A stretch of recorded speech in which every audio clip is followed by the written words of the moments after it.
வணக்கம். இன்னைக்கு உங்களுக்காக கதை சொல்ல வந்திருப்பது வியல் உங்கள் சகி. இன்னைக்கு நம்ம பார்க்க போற கதையின் பெயர் அடைக்கலம்.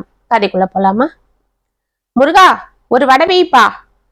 சரிண்ணா, இந்தாங்க வச்சுக்கோங்க. முருகா, எனக்கு 2 இட்லி வை. முருகா, எனக்கு முருகலான தோசை என்று ஆளுக்கொன்று கேட்க, சாப்பிடுங்கண்ணா, நல்லா வயிறார சாப்பிடுங்க. என்னண்ணா, சாம்பார் இல்லாம வெறும் தோசையை சாப்பிட்டு இருக்கீங்க?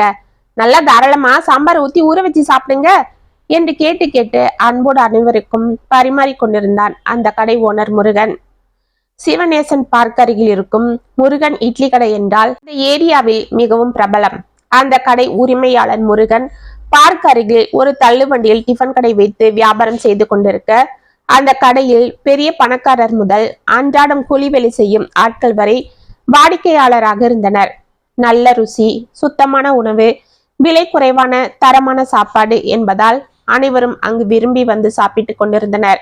இவை அனைத்தையும் விட முருகன் அனைவருக்கும் அன்போடு கேட்டு கேட்டு பரிமாறுவது, எவ்வளவு கூட்டம் இருந்தாலும் முகம் சுளிக்காமல் அனைவருக்கும் பொறுமையோடு பதில் சொல்வது அந்த கடையின் மற்றொரு சிறப்பாக இருந்தது. மாலை 6 மணிக்கு வியாபாரம் ஆரம்பித்தால் இரவு 9 மணிக்குள் வியாபாரம் முடிந்து கிளம்பி விடுவான். அந்த ஏரியாவின் அருகே இருந்த ஒரு குப்பத்தில் அவன் வீடு இருந்தது. அந்த காம்பவுண்டில் 4-5 குடித்தனங்கள் இருக்க, மாடியில் இருக்கும் வீட்டை இவனே முழுவதும் வாடகைக்கு எடுத்து கொண்டிருந்தான். இரவில் போடும் டிஃபன் கடைக்காக காலையில் இருந்து அவன் வேலை செய்வதால் மாடி முழுவதும் பாத்திரங்கள் சிதறி கிடக்கும். அவனது ஒழுக்கம், நேர்மை, சரியாக வாடகை கொடுத்து விடும் பழக்கத்தால் அந்த ஹவுஸ் ஓனர் அம்மா அம்பிகா அவனை எதுவும் சொல்வதில்லை. அன்று மணி 9 ஆனது. வியாபாரம் முடிந்து கடையேற கட்டி கொண்டிருந்தான் முருகன். என்னப்பா முருகா, இன்னைக்கு வியாபாரம் நல்லபடியா நடந்துதா என்று கேட்டுக்கொண்டு அங்கு வந்தார் பார்க் வாசலில் இளநீர் கடை வைத்திருக்கும் கதிரேசன் தாத்தா. வாங்க தாத்தா, என்ன இன்னைக்கு இவ்வளவு நேரத்துக்கு வரீங்க? இன்னைக்கு வியாபாரம் அதிகமா என்று கேட்டான் முருகன். அட நீ வேறப்பா, 7 மணிக்கு மேல எவன் இளநீர் குடிக்க வருவான்? அப்ப பொழுதோட வந்து சாப்பிட்டு இருக்கலாம் இல்ல? இன்னும் கொஞ்ச நேரம் பார்த்துட்டு நானே அங்க வரலான்னு இருந்தேன். சரி சரி, இந்தாங்க உங்களுக்காக எடுத்து வச்ச டிஃபனு என்று தட்டில் 4 இட்லியும் சாம்பார் சட்னியும் ஊற்றி கொடுத்தான். முருகா, அதை இந்த புள்ளைகிட்ட கொடுப்பா என்று அருகில் நின்று கொண்டிருந்த பெண்ணை காண்பித்தார் தாத்தா. அப்பொழுதுதான் அந்த பெண்ணை கவனித்து பார்த்தான் முருகன். ஒரு 3 வயது பெண் குழந்தையை கையில் பிடித்து கொண்டு தோளில் ஒரு துணிப்பையை மாட்டிக்கொண்டு வாடி வதங்கி சோர்ந்து போய் நின்று கொண்டிருந்தாள் அந்த பெண். அவள் முகத்தை பார்த்தாலே பரிதாபமாக இருந்தது. அந்த குழந்தை குண்டு குண்டு கண்களால் முருகனை பார்த்து கொண்டு நின்று கொண்டிருந்தது. தாத்தா, யார் இவங்க? உங்க சொந்தக்காரங்களா என்று கேட்டான். அட, எனக்கு எதுப்பா சொந்தம்லாம்? இந்த புள்ள சாயங்காலம் ரொம்ப நேரமா இந்த குழந்தைய வச்சுக்கிட்டு பார்க்குள்ள பெஞ்சில உட்கார்ந்து இருந்தது. நானும் பார்த்துக்கிட்டு தான் இருந்தேன். அப்புறம் அந்த வாட்ச்மேனு பார்க்க பூட்டணும், எழுந்து வெளியில போமான்னு துரத்தி விட்டுட்டான். சரின்னு அந்த புள்ளைய கூட்டிட்டு வந்து நம்ம கடைக்கிட்ட நின்று திரு திருன்னு முழிச்சிட்டு இருந்தது. பார்க்க பாவமா இருந்தது. அதுதான் அதை கூப்பிட்டு 2 பேருக்கும் இளநீரை வெட்டி கொடுத்துட்டு என்ன ஏதுன்னு விசாரிச்சேன். பாவம்பா, அது கதையை கேட்டு எனக்கே மனசு சங்கடமாயிடுச்சு. அப்படியா? ஆமா முருகா, இந்த புள்ள பேரு கனிகாவான், ஊரு மதுராந்தகமா. அங்க அது புருஷன் கூட சந்தோஷமா வாழ்ந்துட்டு இருந்துதான். 2 வருஷம் முன்ன அது புருஷனுக்கு ஆக்சிடென்ட் ஆகி செத்துட்டு இருக்காரு. அதுக்கப்புறம் அவங்க மாமனாரும் மாமியாரும் கை குழந்தையோட இதை பிடிச்சி வெளியில தள்ளிட்டு இருக்காங்க. அம்மா அப்பான்னு யாரும் இல்லையா. புள்ளைய கையில வச்சுக்கிட்டு நான் எங்க போவேன்னு கெஞ்சி இருக்கு. அதெல்லாம் எங்களுக்கு தெரியாது, நீ எங்கேயாவது போய்க்கன்னு சொல்லிட்டு இருக்காங்க. சரின்னு அவங்க ஊரான விருதாசலத்துக்கு போயிருக்கு. அங்க அவங்க தூரத்து சொந்தக்காரங்க வீட்டுல 2 வருஷம் புள்ளைய வச்சுக்கிட்டு தங்கி இருக்கு. அவங்க வீட்டுல வேலைக்காரியா எல்லா வேலையும் பண்ணாலும் அவங்க ஏதோ தொந்தரவு பண்ணிக்கிட்டே இருந்திருக்காங்க. சரின்னு பிள்ளைக்காக பொறுத்துக்கிட்டு கம்னு இருந்தாலும் வயசு பொண்ணு இல்லையா, அக்கம் பக்கத்துல இருந்த காலி பயலுகளா இவ்வளவு தொந்தரவு பண்ண ஆரம்பிச்சிருக்காங்க. இத பார்த்துட்டு அவங்க சொந்தக்காரங்க இதுதான் சாக்குன்னு நீ இங்க இருந்து போயிடுன்னு சொல்லி துரத்தி விட்டுட்டாங்களாம். அதுதான் எங்க போறது என்ன செய்யறதுன்னு புரியாம குழந்தையோட கிளம்பி வந்துட்டு இருக்கு. அட கடவுளே! சரி, நீங்க முதல்ல இப்படி உக்காருங்க என்று அங்கிருந்த பெஞ்சில் அவளை அமர வைத்த முருகன் அவளுக்கு டிஃபனை கொடுத்தான். அந்த குழந்தையை தூக்கி கொண்டு, உன் பேர் என்ன என்று கேட்டான். அந்த குழந்தை திருவென விழித்து கொண்டே தனது தாயை பார்க்க, அவ பேரு அபிநயா என்றாள் கனிகா மெதுவாக. ஓ அப்படியா, சரி, நீ என்ன சாப்பிடுற அபி என்றவள் கன்னத்தில் முத்தம் கொடுத்தான். நான் நான் என்ற அந்த குழந்தை தடுமாற, அவளுக்கு இட்லியே போதும் என்றாள் கனிகா மெதுவாக. ஒரு சிறிய தட்டில் இட்லியை வைத்து அவனை அந்த குழந்தைக்கு ஊட்ட ஆரம்பித்தான். பரவாயில்ல கொடுங்க, நான் ஊட்டிக்கிறேன் என்று கனிகா கேட்க, பரவாயில்லம்மா, நீங்க சாப்பிடுங்க, நான் ஊட்டுறேன் என்று மடியில் அமர வைத்து கொண்டு ஊட்ட ஆரம்பித்தான். இதை பார்த்து சிரித்த தாத்தா, எதுக்குதாம்மா நான் உன்னை இங்க கூட்டிட்டு வந்தேன் என்று கனிகாவிடம் கூறிவிட்டு, முருகா, இந்த புள்ளைய நீயே கூட்டிட்டு போய் பாத்துக்கப்பா என்றார். தாத்தா என்றவன் பதற, இதோ பாரு முருகா, இந்த பொல்லாத உலகத்துல இப்படி ஒரு வயசு பொண்ண, அதுவும் கையில பொம்பளை பிள்ளையோட தனியா யாரையும் நம்பி விட முடியாது. இத கொண்டு போய் எங்கேயாவது ஹோம்ல சேர்த்து விடலான்னாலும் இதுக்கு வேலைன்னு ஒன்னும் இல்லை. அதுவும் குழந்தைய விட்டுட்டு அது எங்கேயும் போக முடியாது. அதுதான் ஒரு நல்லவன் கையில அவன் பாதுகாப்புல விட முடிவு செஞ்சு உன்கிட்ட கூட்டிட்டு வந்தேன். புள்ள வளர்ற வரைக்கும் நீயா அதுக்கு எதனா வேலையை போட்டு கொடுத்து கொஞ்ச நாள் பாத்துக்கப்பா, அப்புறம் அது தலையெழுத்து எப்படியோ அப்படி பாத்துக்கலாம் என்றார். தாத்தா, நான் வேலை போட்டு கொடுக்க ஒன்றும் பிரச்சனை இல்லை, ஆனா அங்க நான் தனியா இருக்கேன், இவங்க என் கூட வருவாங்களா என்று முருகன் தயங்க, வந்த இந்த சிறிது நேரத்திலேயே அவனது பேச்சு, நடத்தை, பார்வை, குழந்தையிடம் அவன் காட்டும் அன்பு அனைத்தையும் பார்த்து கொண்டிருந்த கனிகா, நான் வரேன் என்று மெதுவாக கூறினாள். அவளை திரும்பி பார்த்த முருகன் ஏதோ யோசித்து விட்டு, சரி தாத்தா, நானே உங்களை பார்த்துக்கிறேன், நீங்க கவலைப்படாதீங்க என்றான். அன்று இரவு அவர்கள் இருவரையும் அவன் தன்னோடு வீட்டிற்கு அழைத்து வர அந்த காம்பவுண்டில் இருந்த அனைவரும் கனிகாவை உற்று பார்த்து கொண்டிருந்தனர். என்ன முருகா, யார் இவங்க, புதுசா இருக்காங்க என்று கீழ் போர்ஷனில் இருந்த தாமு கேட்க, அவங்க என் தூரத்து சொந்தம் என்று கூறிவிட்டு, வாங்க என்று கனிகாவை அழைத்து விட்டு கடகடவன மாடிக்கு சென்றான். கனிகாவும் தலையை குனிந்து கொண்டு அவன் பின்னால் சென்றாள். ஆமா, யார் இந்த பொண்ணு, பார்க்க லட்சணமா இருக்கு, இவனுக்கு இதுவரை எந்த சொந்தமும் இல்லைன்னு தானே சொல்லிட்டு இருந்தான், இப்ப என்ன புதுசா என்று ஒரு பெண் கேட்க, ஆட அதுதான் சொன்னா இல்ல, தூரத்து சொந்தன்னு யாராவது இருக்கும், நமக்கு என்ன, பேசாம வேலையை பாருங்கடி என்றால் மூன்றாவது வீட்டில் குடியிருக்கும் தாரா. அங்கே கூடி நின்று கொண்டு அரட்டை அடித்துக் கொண்டிருந்த 4-5 ஆண்கள் மாடிப்படியில் ஏறி கொண்டிருந்த கனிகாவை முறைத்து பார்த்து கொண்டிருந்தனர். முருகன் குழந்தையை இறக்கிவிட்டு பாக்கெட்டில் இருந்த சாவி எடுத்து பூட்டை திறக்க கனிகா அந்த மாடியை சுற்றி பார்த்து கொண்டிருந்தாள். அதை கவனித்த முருகன், என்ன அப்படி பாக்குறீங்க, பாத்திரம் எல்லாம் இறஞ்சி கிடக்குதேன்னா என்ன செய்யறது, பகல் பூரா டிஃபன் கடைக்கு மாவு ரெடி பண்ண, பருப்பு ஊற வச்சு அரைச்சி எடுக்க, வெங்காயம் தக்காளி அரியன்னு வேலை சரியா இருக்கும். ராத்திரி வந்தனா காலை நீட்டி படுத்துடுவேன், உடம்பு எங்க இருக்குதுன்னே தெரியாது. திரும்பவும் காலையில 4 மணிக்கு எழுந்துதான் பாத்திரம் எல்லாம் தேய்ச்சி போடுவேன், அது வர அதெல்லாம் அப்படியேதான் கிடக்கும், நீங்க உள்ள வாங்க என்று சிரித்து கொண்டே உள்ளே சென்றான். வீட்டின் உள்ளேயும் ஓரளவு வெளியிருப்பது போல் பாத்திரங்களும் துணிகளும் ஆங்காங்கே சிதறி கிடக்க கடகடவன அனைத்தையும் எடுத்து சீர் செய்தான் முருகன். நீங்க குழந்தைய வச்சுக்கிட்டு அந்த ரூம்ல தங்கிக்கோங்க, அங்கதான் கட்டில் இருக்கு, நான் இப்படி படுத்துக்கிறேன் என்றான். பரவாயில்ல, நாங்க இங்கேயே படுத்துக்கிறோம், நீங்க கட்டில படுத்துக்கோங்க என்றாள் கனிகா மெதுவாக. பரவாயில்ல, குழந்தையோட நீங்க ஃப்ரீயா படுத்துக்கோங்க, எனக்கு என்ன, நான் எங்க படுத்தாலும் 10 நிமிஷத்துல தூங்கிடுவேன் என்று உள்ளே சென்று கட்டிலை சுத்தம் செய்து பெட்ஷீட்டை சரியாக போட்டு அலமாரியில் இருந்த புது தலகாணி உரையை எடுத்து மாற்றி கொடுத்தான். இதையெல்லாம் பார்த்து கொண்டு அபி அழைத்து கொண்டு அமைதியாக உள்ளே சென்றாள் கனிகா. சரி, தண்ணி இங்க வச்சிருக்கேன், கதவை தாப்பா போட்டுக்கிட்டு படுத்துக்கோங்க என்று வெளியே சென்றான். கனிகா அமைதியாக கதவை சாத்தி கொண்டு வந்து குழந்தை போட்டு கொண்டு படுத்தாள். சற்று நேரம் வரை தூக்கம் வரவில்லை. மெதுவாக சென்று கதவை திறந்து பார்த்தாள். முருகன் பாயில் படுத்து தூங்கிக் கொண்டிருந்தான். அவன் நன்கு தூங்கிவிட்டான் என்பது பார்த்தாலே தெரிந்தது. மீண்டும் கதவை தாழ்பால் போட்டு கொண்டு வந்து படுத்து கொண்டாள். காலை அலாரம் கிர்ரன் அடிக்க கண்களை கசக்கி கொண்டிருந்த முருகன் எதிரிருந்த சாமி படத்தை கும்பிட்டு விட்டு எழுந்து வெளியே செல்ல சற்று அதிர்ந்து நின்றான். அங்கே கண்ட காட்சி அவனை ஆச்சரியப்படுத்தியது. மூளைக்கொன்றாக சிதறி கிடந்த பாத்திரங்கள் அனைத்தும் சீராக தேய்த்து ஒரு ஓரமாக கவிழ்த்து வைக்கப்பட்டு மின்னிக் கொண்டிருந்தது.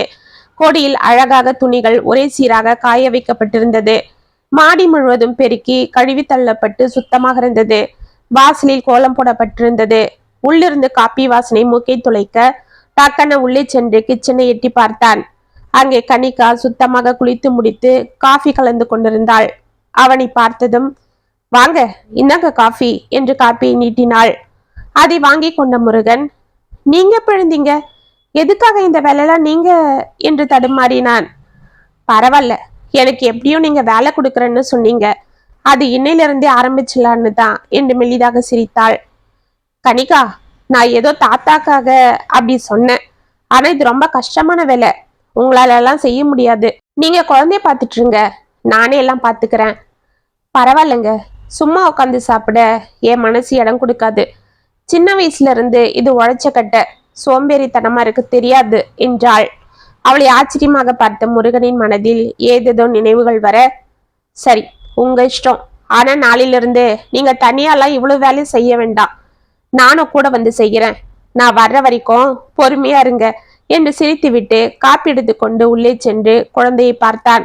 குழந்தை நன்றாக தூங்கி கொண்டிருந்தாள். முருகன் குளித்து முடித்து விட்டு வருவதற்குள் கனிகா டிஃபன் செய்துவிட்டு குழந்தையை எழுப்பி குளிப்பாட்ட அவளை தூக்கி கொண்டு வந்து அருகே அமரவித்துக் கொண்டு சாப்பிட ஆரம்பித்தான்.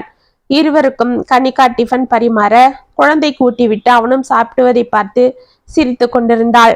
குழந்தையும் அவனிடம் ஒட்டி கொள்ள கனிகாவிற்கு இது ஆச்சரியமாக இருந்தது. சாப்பிட்டு விட்டு டிஃபன் கடைக்கு அனைத்தும் அவன் தயார் செய்ய கனிகாவும் சமையல் வேலையோடு அவனுக்கும் உதவிகள் செய்தாள். இத்தனை நாட்கள் அவன் தனியாக அனைத்தும் செய்து கொண்டு கடைக்கு கிளம்புவது சற்று சிரமமாக இருக்க, இன்று கனிகா அவனுக்கு பெரும்பாலும் உதவியாக இருப்பது சற்று நிம்மதியாக இருந்தது. அன்றிலிருந்து இப்படி இருவரும் சேர்ந்து வேலைகள் செய்வதும், மாலை 5 மணிக்கெல்லாம் அவன் வியாபாரத்திற்கு கிளம்பி விடுவதும், வரும் பொழுது குழந்தைக்கு பொம்மைகள் ஸ்நாக்ஸ் என வாங்கி வருவதும், அபியை கொஞ்சி கொண்டு கனிகா உணவு பரிமாற சாப்பிடுவதும் என இருந்தான். கனிகாவும் அவன் கடைக்கு செல்லும் வரை அவனுக்கு உதவிகள் செய்துவிட்டு மாலை குழந்தையுடன் நிம்மதியாக விளையாடி கொண்டிருப்பாள். இரவு முருகன் வந்துவிட்டால் குழந்தையை பெரும்பாலும் அவனை வைத்து கொண்டு விளையாடி கொண்டிருக்க, அவள் அனைத்தும் சீர் செய்துவிட்டு சற்று நேரம் படுத்து கொண்டு புத்தகங்கள் படிப்பது, டிவி பார்ப்பதும் என இருந்தாள். இப்படியே ஒரு வாரம் சென்று கொண்டிருக்க கனிகாவிற்கு அங்கு புதிதாக ஒரு பிரச்சனை வந்தது. முருகன் மாலை கடைக்கு சென்றதும் கீழே இருக்கும் ஆண்கள் அவளை முறைத்து பார்ப்பதும், அவள் தண்ணீர் எடுக்க கீழே சென்றால் வேண்டுமென்றே பேச்சு கொடுப்பதும் என இருக்க, அவளுக்கு அவர்கள் பேச்சும் பார்வையும் சங்கடத்தை ஏற்படுத்தியது. அதில் தாமு அவளிடம் மிகவும் உரிமை எடுத்துக்கொண்டு மாடிக்கு வருவதும், குழந்தையை கொஞ்சம் சாக்கில் அவளை தப்பாக பார்ப்பதும் என இருந்தான். இதையெல்லாம் முருகனிடம் சொல்ல முடியாமலும் அவர்கள் வீட்டிலும் சொல்ல முடியாமலும் அவள் தவிக்க, அந்த வீட்டு பெண்கள் கனிகாவையே ஜாடைமாடியாக வசைப்பாடி கொண்டிருந்தனர். இதையெல்லாம் கவனித்த ஹவுஸ் ஓனர் அம்பிகா கனிகாவின் சாந்த குணத்தை பார்த்து பரிதாபப்பட்டு அவர்களை கண்டித்து கொண்டிருந்தாள். இது ஓரளவிற்கு அவளுக்கு நிம்மதியாக இருந்தாலும் உள்ளுக்குள் பயந்து கொண்டிருந்தாள். அன்றிரவு லேட்டாக வீட்டிற்கு வந்த முருகன் கனிகாவின் வெளிரிய முகத்தை பார்த்து, என்ன கனிகா, ஏன் டல்லா இருக்கீங்க என்று கேட்டான். ஒன்னும் இல்ல, நீங்க வர நேரம் ஆயிடுச்சா, அதுதான் என்ன ஆச்சோ என்னவோன்னு பயந்துட்டேன் என்று சமாளித்தாள். ஆனால் உள்ளுக்குள் அன்று மாலை தாமு மாடிக்கு வந்து அவளிடம் தப்பாக நடக்க முயற்சித்தது அவள் மனதில் ஓடிக்கொண்டிருந்தது. இதை எப்படி முருகனிடம் சொல்வது என்று அமைதியாக இருந்தாள். ஓ அப்படியா, அது ஒண்ணு இல்ல கனிகா, நீங்க 2 நாளா புதுசா ஒரு சாம்பார் வச்சு கொடுத்தீங்கல்ல, அந்த டேஸ்டுக்கு இன்னைக்கு ஒரே கூட்டம் கூட்டிடுச்சு. மாவு வேற காலி ஆயிடுச்சு, சொன்னா அவங்க யாரும் கேட்க மாட்டேன்றாங்க. அதனால பக்கத்துல மாவு வாங்கி எல்லாருக்கும் தோசை ஊத்தி கொடுத்தனா, அதுதான் லேட் ஆயிடுச்சு. இப்படியே போனா என்னால தனியா அந்த கூட்டத்தை சமாளிக்க முடியாது போல இருக்கு என்று சிரித்தான். அப்படின்னா நாளிலிருந்து நானும் உங்க கூட வரவா என்றாள் கனிகா மெதுவாக. அவளை ஆச்சரியமாக பார்த்த முருகன், கனிகா, இது நானே உங்ககிட்ட கேட்கலான்னு தான் இருந்தேன். ஆனா நீங்க எதனா தப்பா நினைச்சுப்பீங்களோன்னு தான் தயங்கினேன். அதனால என்ன இருக்கு, எனக்கும் நீங்க போனதும் இங்க குழந்தைய வச்சுக்கிட்டு தனியா போர் அடிக்குது. அங்க வந்தாலாவது உங்களுக்கு உதவியா இருக்கும். நீங்க அப்பவே கூப்பிட்டு இருந்தாலும் நான் வந்திருப்பேன் என்றாள் பரபரப்பாக. அப்படியா, அப்ப சரி, நாளில இருந்து நீங்களும் குழந்தைய கூட்டிட்டு என் கூட வந்துடுங்க. நாம அபிய கூட தாத்தா கிட்ட விட்டுடலாம், அவ அங்க விளையாடிட்டு இருப்பா என்றான். சரி என்று உற்சாகமாக தலையாட்டினாள் கனிகா. அவள் மனதிற்குள் நிம்மதி வந்தது. மறுநாளிலிருந்து அவளும் முருகனுடன் வியாபாரத்திற்கு சென்றுவிட, குழந்தையை கதிரேசன் தாத்தாவிடம் விட்டுவிட்டு முருகனுடன் சேர்ந்து சுறுசுறுப்பாக வியாபாரத்தை செய்து கொண்டிருந்தாள். அவளது தன்மையான பேச்சு, பொறுமை, சுறுசுறுப்பாக வேலை செய்யும் விதம் அனைத்தையும் பார்த்து முருகனுக்கு அவள் பேரில் நல்ல மதிப்பு ஏற்பட்டது. அவள் தன்னிடம் வந்தது தான் செய்த அதிர்ஷ்டமே என்று எண்ணிக்கொண்டான். இப்படியே ஒரு வாரம் சென்றுவிட அன்று இருவரும் கடையை ஏற கட்டி கொண்டிருக்க கணிகா அங்கேயே பாத்திரங்களை தேய்த்து அனைத்தும் சீர் செய்து கொண்டிருப்பதை பார்த்த முருகன் அமைதியாக அவளிடம் வந்தான். கணிகா, உங்களுக்கு என்னால சிரமம் ஒண்ணு இல்லையே என்று மெதுவாக கேட்டான். டக்குன்னு அவனை திரும்பி பார்த்தவள், என்ன அப்படி கேக்குறீங்க? அதெல்லாம் ஒண்ணும் இல்லை, இப்பதான் என் மனசு நிம்மதியா இருக்கு என்று சிரித்தாள். அப்படியா? என் வாழ்க்கையில நடந்த சில கசப்பான சம்பவங்களால அழகான பெண்கள் எல்லாருமே ஏமாத்துறவங்க, சுயநலக்காரங்கன்னு தப்பா நினைச்சிட்டு இருந்தேன். ஆனா உங்களை பார்த்தா அப்படி தெரியல. நீங்க உண்மையானவங்களா இருக்கீங்க. அழகா இருந்தாலும் அந்த அழகை கட்டி யாரையும் ஏமாத்த நினைக்காம உழைச்சி சாப்பிடணும்னு உழைக்கிறீங்க. இதெல்லாம் பார்த்தா எனக்கு ஆச்சரியமா இருக்கு. கனிகா லேசாக சிரித்து விட்டு, நானும் உங்களை கவனிச்சுட்டு தான் இருக்கிறேன். நீங்க நல்லா உழைக்கிறீங்க, திறமையா சம்பாதிக்கிறீங்க. ஆனா பெண்கள்னா கொஞ்சம் பயப்படுறீங்க. யாராவது விளையாட்டுக்கு கல்யாண பேச்சு எடுத்தாலும் அந்த இடத்துல கூட நின்னு பேச மாட்டேன்றீங்க. அப்படியே பயப்படுறீங்க என்று ஆச்சரியமாக கேட்டாள். அதுக்கு என் வாழ்க்கையில நடந்த சம்பவங்கள் தான் காரணம் கனிகா. அப்படியா? ஆமா, ஒரு 5 வருஷம் முன்ன நான் தீபா என்ற ஒரு பொண்ணை உயிருக்கு உயிரா காதலிச்சேன். தினமும் அவ இங்கதான் என் கடையில வந்து அவங்க தங்கச்சிக்கும் அம்மாக்கும் டிஃபன் வாங்கிட்டு போவா. நல்லா அழகா இருப்பா. அவளோட பேச்சு, சுட்டித்தனம் இதெல்லாம் பார்த்து நான் அவகிட்ட என் மனசை பறி கொடுத்துட்டேன். அவளை பார்க்காம என்னால இருக்க முடியாதுன்ற நிலைமைக்கே வந்துட்டேன். அப்பதான் அவ திடீர்னு ஒரு வாரமா கடைக்கு வரல. நான் அந்த ஒரு வாரம் ரொம்ப துடிச்சிட்டேன். அன்னைக்கு அவ வீடை தேடிக்கிட்டே போய் பார்க்கணும்னு முடிவும் பண்ணிட்டேன். ஆனா அன்னைக்கு அவ வந்தா. ரொம்ப சோர்ந்து போயிருந்தா. நான் என்ன எதுன்னு விசாரிச்சேன். அப்ப முன்ன பின்ன பழக்கம் இல்லாத என்கிட்ட அவ கதையெல்லாம் சொல்லி ஓன்னு அழுதுட்டா. அவங்க அப்பா அவங்க அம்மாவை ஏமாத்திட்டு வேற ஒரு பொண்ணை கல்யாணம் பண்ணிக்கிட்டு ஓடிட்டு இருக்காரு. அவங்க அம்மா அந்த அதிர்ச்சியிலேயே பைத்தியம் போல ஆகிட்டு இருக்காங்க.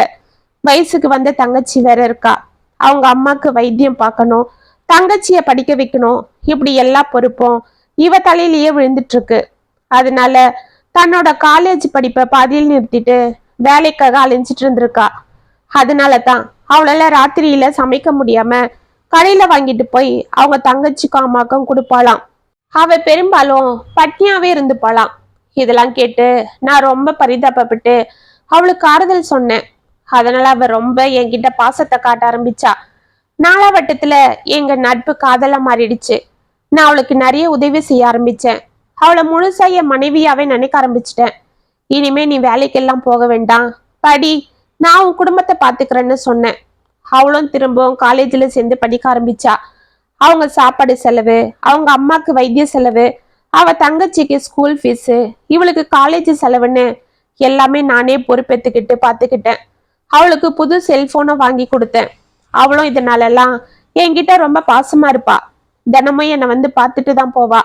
யாருமே இல்லாத என் வாழ்க்கையில அவ கிடைச்சது எல்லாமே எனக்கு கிடைச்ச சந்தோஷத்துல இருந்தப்பதான் ஒரு பேரிடி என் தலையில போட்டுட்டு போயிட்டா என்று கண்கள் கலங்கினான்.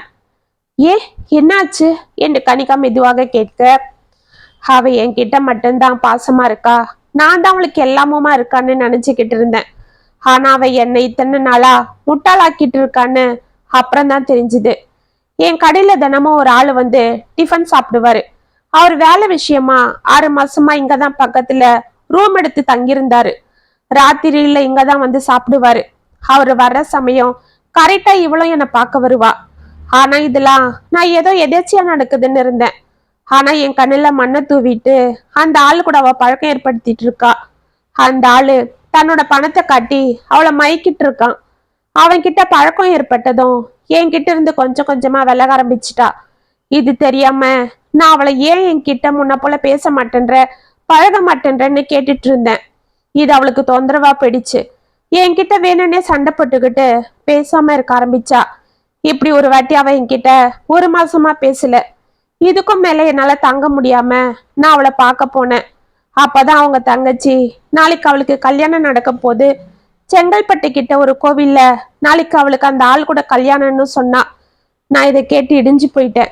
அன்னைக்கு ராத்திரியே நான் வண்டி ஏற்பாடு பண்ணிக்கிட்டு அந்த கோவிலுக்கு போலான்னு போயிட்டு இருந்தேன். அப்ப வழியில ஒரு ஆக்சிடென்ட் நடந்து ஒரே கூட்டமா இருந்தது. நானும் போய் இறங்கி அதை பார்த்தேன். அப்படியே நான் உறைஞ்சு போயிட்டேன். ஏன், என்னாச்சு? அந்த ஆளும் அவளும் தான் அந்த கார்ல போன மாதிரி இருந்தாங்க. என்னை ஏமாத்திட்டு அவன் கூட போனவ ஒரேடி அந்த உலகத்தை விட்டே போயிட்டா என்று கண்களை துடைத்து கொண்டான். அவனை கனிகா பரிதாபமாக பார்த்து கொண்டிருந்தாள். அதுக்காகத்தான் நான் அன்னையிலிருந்து எந்த பொண்ணையும் நம்புறதில்லை, அதுவும் எந்த அழகான பொண்ணையும் என்று விரக்தியாக சிரித்து விட்டு எழுந்து கொண்டான். சரி, நான் போய் குழந்தைய கூட்டிட்டு வந்துடுறேன், நீங்க ரெடியா இருங்க, போலாம் என்று தாத்தாவிடம் குழந்தையை வாங்க சென்றான். குழந்தை அவரிடம் விளையாடி கொண்டிருக்க, என்ன தாத்தா, கொடுத்து விட்ட டிஃபனை சாப்பிட்டீங்களா என்று கேட்டுக்கொண்டு அங்கு சென்றான் முருகன். என் பேத்தி கூட சாப்பிட்டம்பா என்று அவளை முத்தம் கொடுத்தார். தாத்தா, எங்களால பாவம், உங்களுக்கு சிரமம் இல்லை என்று அவர் கையில் இருந்த குழந்தையை வாங்கினான். அட என்னப்பா, அனாதையா கிடக்கிற எனக்கு இந்த குழந்தையோட கொஞ்சிட்டு இருக்கிறது ஆதரவா இருக்கு என்று அன்போடு அவளை பார்த்தார். ஆமா தாத்தா, இவகிட்ட பழகிட்டா இவளை விட்டு பிரியவே யாருக்கும் மனசு வராது என்று குழந்தையை அணைத்து கொண்டு முத்தம் கொடுத்தான். குழந்தையும் அவனுக்கு ஆசையாக முத்தம் கொடுக்க அதை அன்போடு பார்த்த தாத்தா, அப்பா முருகா, என் மனசுக்கு ஒண்ணு தோணுது, சொன்னா நீ தப்படுத்துக்க மாட்டியே என்று கேட்டார். என்ன தாத்தா, உங்களை போய் நான் என்ன தப்படுத்துக்க போறேன் என்று சிரித்தான் முருகன். அப்ப சரி, அந்த கனிகாவை பத்தி நீ என்ன பண்ண நினைக்கிற என்று மெதுவாக கேட்டார். அவங்களுக்கு என்ன தாத்தா, ரொம்ப நல்லவங்க, நேர்மையானவங்க, உழைப்பாளி. அவங்க வந்ததுல இருந்து எனக்கும் ரொம்ப உதவியா இருக்கு.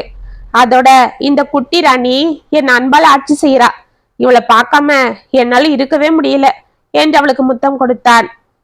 அப்பனா இவங்க ரெண்டு பேரையும் நீ ஏன் காலம் புறா வச்சு பார்த்துக்கே ராசா என்றார் மெதுவாக. தாத்தா, என்ன சொல்றீங்க என்று அவன் பதட்டத்தோடு கேட்க, ஆமா ராசா, உனக்கும் யாரும் இல்லை, அந்த பிள்ளைக்கும் இந்த குழந்தைய விட்டா யாரும் இல்லை. அப்படியே அவளுக்கு வேற ஒரு வாழ்க்கை அமைஞ்சாலும் பொம்பளை புள்ளைய வச்சிட்டு இருக்கிறதுக்கு அவங்கிட்ட பாதுகாப்பு இருக்குமான்னு தெரியல. அதுவும் இல்லாம உங்க 3 பேரையும் பார்த்தா எனக்கு என்னவோ அவங்கள உனக்காகவே ஆண்டவன் இங்க அனுப்புனது போல இருக்கு ராசா என்றார். தாத்தா, என்னை பத்தியும் என் வாழ்க்கையில நடந்து பத்தியும் உங்களுக்கு நல்லாவே தெரியும். ஐயா, அதையே இன்னும் எத்தனை நாளைக்கு நினைச்சிட்டு இருப்ப சொல்லு. இதோ பாரு, என் மனசுல பட்டதை சொல்லிட்டேன், நல்லா யோசிச்சு பாரு, அவ்வளவுதான் என்று எழுந்து மெதுவாக சென்றார். அவரை அமைதியாக பார்த்து கொண்டே குழந்தை எடுத்து கொண்டு புறப்பட்டான் முருகன். 2 நாட்கள் ஏதோ அமைதியாகவே இருந்த முருகன் அன்று செஞ்சியில் தனக்கு ஒரு முக்கியமான வேலை இருப்பதாக கூறிவிட்டு 2 நாட்கள் கடைக்கு விடுமுறை விட்டுவிட்டு கனிகாவிடம் பத்திரமாக இருக்கும்படி கூறிவிட்டு புறப்பட்டான். குழந்தை அவனை விடமாட்டேன் என்று அடம் பிடிக்க, நான் வந்துடுறேன் செல்லம், அம்மா கிட்ட சமத்தா இருக்கணும் சரியா, நான் வரும்போது குட்டி பாப்பாக்கு ட்ரெஸ்ஸு பொம்மெல்லாம் வாங்கி வரேன் என்று சமாதானம் கூறிவிட்டு புறப்பட்டான். கனிகா ஏதோ யோசனையோடு அமைதியாக இருந்தாள். 2 நாட்கள் கழித்து அன்று மாலை அவன் வீட்டிற்கு வர மாடியில் ஒரே கூட்டமாக இருந்தது. கசமுசவென்று அங்கே ஒரே கூச்சலாக இருக்க பரபரப்பாக மாடிக்கு சென்றான் முருகன். அவனை பார்த்து அங்கிருந்த பெண்கள், வாப்பா முருகா, உனக்காக தான் காத்துட்டு இருக்கோம் என்றனர். முருகன் ஒன்றும் புரியாமல் உள்ளே பார்க்க அங்கு குழந்தையை வைத்து கொண்டு அழுது கொண்டிருந்தாள் கனிகா. ஹவுஸ் ஓனர் அம்பிகா அவள் அருகில் அமர்ந்து ஏதோ கூறி சமாதானம் செய்து கொண்டிருந்தாள். வெளியே பெண்கள் ஆளுக்கொன்று என்று கத்தி கொண்டிருக்க தாமு நடுவே அமைதியாக நின்று கொண்டு கனிகாவை முறைத்து பார்த்து கொண்டிருந்தான். என்னாச்சு கனிகா, என்னம்மா, என்ன, ஏன் இவங்கெல்லாம் நின்று உன்னை கத்திட்டு இருக்காங்க என்று ஒன்றும் புரியாமல் கேட்டான். அத நான் சொல்றேன், நீ கொண்டு வந்து வச்சிருக்கிய ஒரு ஊர் மேயறவள, அவ என்ன பண்ணிருக்கா தெரியுமா? துணி காயப்பட வந்த என் புருஷன்கிட்ட தப்பு தப்பா பேசி நாம 2 பேரும் இன்னைக்கே ஊரை விட்டு போயிடலாம் வான்னு கூப்பிட்டு இருக்கா என்றாள் தாமுவின் மனைவி. அக்கா, என்ன சொல்றீங்க என்று முருகன் கத்த, அட என்னப்பா இப்படி கத்துற, அவ ஒன்னும் சாதாரண பொம்பளை இல்ல, அவளும் அவன் நடையும் நாங்களும் அவ வந்ததுல இருந்து பார்த்துக்கிட்டு தான் இருக்கோம். அவ ஆம்பளைங்களை பாக்குற பார்வையும் அவங்க எதிர்க்க நடக்கிற நடையும் எங்க இருந்து இதை கொண்டு வந்தப்பா? இவ வந்ததுல இருந்து இந்த காம்பவுண்டே கெட்டு போச்சு, எவனை மடக்கலான்னு அலையறா என்றாள் ஒரு பெண். முருகன் அதிர்ந்து கனிகாவை பார்க்க அவள் அழுது வீக்கிய முகத்தை நிமிர்த்தி அவனை பரிதாபமாக பார்த்து தலையை ஆட்டினாள். கனிகா, நான் இவங்க பேச்செல்லாம் நம்ப மாட்டேன், உண்மையை சொல்லு கனிகா, இங்க என்ன நடந்தது நீ சொல்லு என்று கத்தினான். நான் சொல்றேன் என்று அபிநயா அங்கு வந்தாள். அவளை அனைவரும் ஆச்சரியமாக பார்க்க, சொல்லுமா அபி, என்ன நடந்தது என்றான் முருகன். சின்ன பொண்ணு இவ, 3 வயசு குழந்தைக்கு என்ன தெரியும், அவளை போய் கேக்குற என்றாள் தாமுவின் மனைவி. குழந்தைக்கு தான் எல்லாம் தெரியும், குழந்தைங்களுக்கு போய் சொல்ல தெரியாது. அதுங்க பார்த்தபடி அப்படியே சொல்லும். நீ சொல்லுமா என்று ஹவுஸ் ஓனர் அம்பிகா குழந்தையிடம் வந்தாள். பாட்டி, அம்மா இந்த கொடியில துணி எடுத்துக்கிட்டே இருந்தாங்களா, அப்ப இந்த அங்கிள் மாடிக்கு வந்து அம்மா கிட்ட ஏதோ பேசினாரு. அதுக்கு அம்மா கோவமா அவரை திட்டினாங்களா, உடனே அவர் அம்மாவை பிடிச்சி தள்ளி அடிச்சாரு. அம்மா அவரை தள்ளி விட்டுட்டு கீழே ஓடினாங்களா, அப்ப அந்த அங்கிள் அம்மாவை தள்ளி விட்டுட்டு கீழே போயிட்டாரு.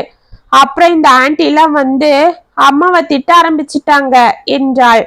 இதை கேட்டு முருகன் தாமுவை அடிக்க பாய, வேண்டாங்க, அந்த மிருகத்தை உங்க கையால் அடிக்காதீங்க என்று ஓடி வந்து முருகனை பிடித்து கொண்டாள் கனிகா.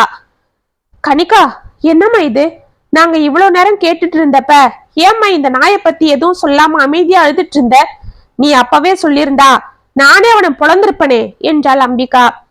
அம்மா, நான் இங்க வந்ததுல இருந்தே இவங்க வீட்டு அம்மளிங்க தொல்லை தாங்க முடியல.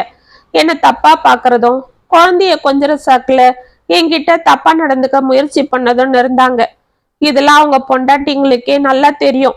ஆனா அவங்க என்னதான் தப்பா பேசிட்டு இருந்தாங்க. ஏன்னா இதெல்லாம் வெளியில தெரிஞ்சா நாளைக்கு அவங்களுக்கு தான் அசிங்கன்னு. இதெல்லாம் நான் இவர்கிட்ட சொல்லலான்னு தான் நினைப்பேன். ஆனா அதனுடைய விளைவு என்ன ஆகுமோன்னு பயமா இருந்தது. எங்கிருந்தோ வந்த எனக்கும் என் குழந்தைக்கும் அடைக்கலம் கொடுத்தவருக்கு நான் உதவியா இல்லைன்னாலும் உபத்திரவமா இருக்க விரும்பல. இந்த வீடு இவருக்கு வசதியா இருக்கு. என்னால இங்க பிரச்சனை ஆகி அவரை நீங்க காலி பண்ண சொல்லிட்டா என்ன செய்யறதுன்னு தான் அமைதியா இருந்துட்டேன். ஆனா அதுக்குள்ள அவர் என்ன அவரு கூடவே வியாபாரத்துக்கு கூட்டிட்டு போனது கொஞ்சம் நிம்மதியா இருந்தது. ஆனா இந்த 2 நாள்ல அவர் வெளியில போனதும் இந்த நாய் திரும்பவும் வந்து என்கிட்ட வம்பு பண்ணிச்சு. நான் அதை அவங்க பொண்டாட்டி கிட்ட சொல்லதான் கீழே ஓடுனேன். அதுக்குள்ள என்னை பிடிச்சி தள்ளிட்டு அவனே போய் நான் தான் அவனை தப்பா கூப்பிட்டேன்னு சொல்லி எல்லாரையும் கூட்டிட்டு வந்துட்டான். என் மேல ஏற்கனவே கோபமா இருந்த இவங்கெல்லாம் இதுதான் சாக்குன்னு அமக்கலம் பண்ண ஆரம்பிச்சிட்டாங்க என்று அழுதாள். இவங்கள என்று முருகன் அவர்களை அடிக்க பாய, முருகா கொஞ்சம் இருப்பா என்றவனை தடுத்த அம்பிகா. இதோ பாருப்பா, நீ இதுக்காக அவங்கள அடிக்க ஆரம்பிச்சா எத்தனை பேரை தான் அடிப்ப சொல்லு. இதுக்கெல்லாம் ஒரு முடிவு வரணும்னா இந்த பொண்ணு விஷயத்துல நீ ஒரு சரியான முடிவு எடுக்கணும். ஒண்ணு அவளை கொண்டு போய் எங்கேயாவது சேர்த்து விடு, இல்ல நீயே இந்த வீட்டை காலி பண்ணிடு என்றாள். 3வதா நான் ஒரு வழி சொல்லலாமாமா என்றான் முருகன் ஆவேசமாக. சொல்லுப்பா என்றாள். உள்ளே சென்று சாமி படத்திடமிருந்து குங்குமத்தை கொண்டு வந்து கனிகா நெற்றியில் வைத்து, இனிமே இவ என்னோட பொண்டாட்டி, இது என்னோட குழந்தை, இப்ப நாங்க குடும்பத்தோட இங்க இருக்கலாமா? தாராளமா இருக்கலாம்ப்பா, யாரு வேண்டான்னு சொன்னது என்று மகிழ்ந்த அம்பிகா உள்ளே சென்று சாமி படத்தின் மீது இருந்த பூவை கொண்டு வந்து கனிகாவிற்கு வைத்தாள். இதை பார்த்து அனைவரும் அதிர்ந்து போக தாமு தலையை குனிந்து கொண்டு அமைதியாக கீழே சென்றார். அனைவரும் அவர்கள் பின்னால் சென்று விட, நீங்க நல்லா இருக்கணும்பா என்று மனதர வாழ்த்தி விட்டு அம்பிகாவும் சென்றாள். கனிகா அமைதியாக அதிர்ந்து நின்று கொண்டிருக்க, கனிகா, நான் இப்படி திடீர்னு நடந்துகிட்டதால நீங்க என்ன தப்பா நினைக்கிறீங்களா என்றான் முருகன் மெதுவாக. அவனை நிமிர்ந்து பார்த்தவள் கையெடுத்து வணங்கினாள். அவள் கலங்கிய கண்களை பார்த்த முருகன், கனிகா என்றவள் கைகளை பிடித்து கொண்டான். எனக்காக நீங்க அவசரப்பட்டு என்றவள் ஏதோ கூற டக்கன் அவள் வாயை பொத்திய முருகன், நான் அவசரப்பட்டு இந்த முடிவை எடுக்கல கனிகா, நல்லா யோசிச்சுதான் இந்த முடிவு எடுத்திருக்கேன். அதுவும் இல்லாம உங்க வாழ்க்கைய பத்தி நல்லா தெரிஞ்சதுக்கு அப்புறம் நான் இந்த முடிவை எடுக்க வேண்டிய சூழ்நிலைக்கு ஆளாகிட்டேன் என்றான். அவனை ஒன்றும் புரியாமல் பார்த்தாள் கனிகா. ஆமா கனிகா, அன்னைக்கு ஒரு நாள் தாத்தா நீங்க 2 பேரும் கல்யாணம் பண்ணிக்கிட்டா நல்லா இருக்கும்னு சொன்னாரு.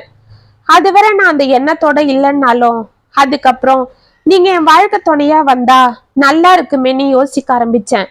அப்பதான் நான் உங்களை பத்தி முழுசா தெரிஞ்சுக்க இந்த 2 நாளா செஞ்சுக்க போறேன்னு சொல்லிட்டு உங்க ஊரான மதுராந்தகத்துக்கு தான் போனேன். உங்களை பத்தியும் உங்க வீட்டுக்கார பத்தியும் நான் அங்க விசாரிச்சப்பதான் ஒரு அதிர்ச்சி எனக்கு காத்துட்டு இருந்தது. என்ன என்று ஒன்றும் புரியாமல் கேட்டாள் கனிகா. உங்க வீட்டுக்காரு எங்கேயோ வேலை விஷயமா சென்னைக்கு போனாரு. அப்ப ஆக்சிடென்ட் ஆயிடுச்சுன்னு போன் வந்தது. எங்க மாமனாரும் மாமியாரும் தான் போய் பார்த்தாங்க. அங்கே அவருக்கு எல்லாம் செஞ்சுட்டு வந்துட்டாங்க. என்னை கடைசியா அவரை பார்க்க கூட கூட்டிட்டு போகல, அவரோட பாடியை ஊருக்கும் கொண்டு வரலன்னு சொன்னீங்க இல்ல? ஆமா. அது ஏன் தெரியுமா? அன்னைக்கு உங்க வீட்டுக்காரு ஒரு பொண்ணு கூட ஓடி போய் திருட்டுத்தனமா கல்யாணம் பண்ணிக்க தான் போயிருக்காரு. என்ன சொல்றீங்க? ஆமா கனிகா, உங்களுக்கு ரொம்ப நாளாவே உங்க வீட்டுக்காரர் துரோகம் பண்ணியிருக்காரு. இப்படி கள்ளம் கபடம் இல்லாதவங்களுக்கு துரோகம் நினைச்சவரை அந்த ஆண்டவனை விட்டு வைக்கல. அதுதான் அன்னைக்கு ஆக்சிடென்ட்ல என்னோட தீபாவோட சேர்ந்து அவரும் செத்துட்டாரு என்றான். அப்பனா உங்க தீபாவோட காதலன் எங்க வீட்டுக்காரர் தானா என்று அதிர்ந்து கேட்டாள் கனிகா. ஆமா, இதெல்லாம் நாங்க தெரிஞ்சுக்கிட்டேன். அப்பவே நான் முடிவு பண்ணிட்டேன். ஒரு பாவமும் அறியாத நம்ம 2 பேரையுமே ஏமாத்தினவங்கள ஆண்டவன் தண்டிச்சிட்டாரு. அவங்களால பாதிக்கப்பட்ட நமக்கு ஒருத்தருக்கு ஆதரவா இருக்கட்டும்னு தான் நம்மள சந்திக்க வச்சிருக்காருன்னு தோணுச்சு. அதுதான் அங்கே கோவிலுக்கு போய் நம்ம 3 பேர் மேலேயும் அர்ச்சனை பண்ணிட்டு நம்ம புது வாழ்க்கைக்காக வேண்டிக்கிட்டு வந்தேன். ஆனா இங்க வந்து நல்ல நாளா பார்த்து நம்ம கல்யாணத்தை ஏற்பாடு பண்ணணும்னு இருந்தேன். நான் அதுக்குள்ள எனக்கு இப்படி ஒரு சூழல்ல என்று அவன் முடிப்பதற்குள், அதுக்கு என்னங்க, உங்ககிட்ட நாங்க என்னைக்கு அடைக்கலமா வந்தோமோ அன்னைக்கே எங்களுக்கு நல்ல காலம் ஆரம்பம் ஆயிடுச்சு. உங்களை போல ஒரு நல்லவரை ஆண்டவன் எனக்கு கொடுத்ததுக்கு நான் அவருக்கு காலம் புற நன்றி சொல்றேன் என்று கையெடுத்து வணங்கினாள் கனிகா. என்னை தூக்குங்க என்று அபி முருகனை அழைக்க, இனிமேலும் என்ன அப்பான்னு கூப்பிடணும் என்று அவளை வாரி எடுத்து கொண்டான் முருகன். சரிப்பா என்று குழந்தை சிரிக்க கனிகா அவளை அணைத்து கொண்டாள். குழந்தையோடு சேர்த்து கனிகாவையும் அவன் ஆதரவோடு அணைத்து கொள்ள மரக்கிளையில் இருந்த மலர்கள் அவர்கள் மீது அச்சதியாக விழுந்து ஆசிர்வதித்தது. இத்துடன் அடைக்கலம் கதை போன்றும் உங்களுக்காக எழுதின இந்த கதை உங்களுக்கு பிடிச்சிருந்தா கமெண்ட்ஸ்ல சொல்லுங்க, லைக் பண்ணுங்க, ஷேர் பண்ணுங்க, மறக்காம சப்ஸ்கிரைப் பண்ணிக்கோங்க. மீண்டும் நாளைக்கு வேற ஒரு சுவாரஸ்யமான கதையோட உங்களை சந்திக்கிறேன். அது வரைக்கும் இணைப்பிலே இருங்க. இப்படிக்கு வியல் உங்கள் சகி.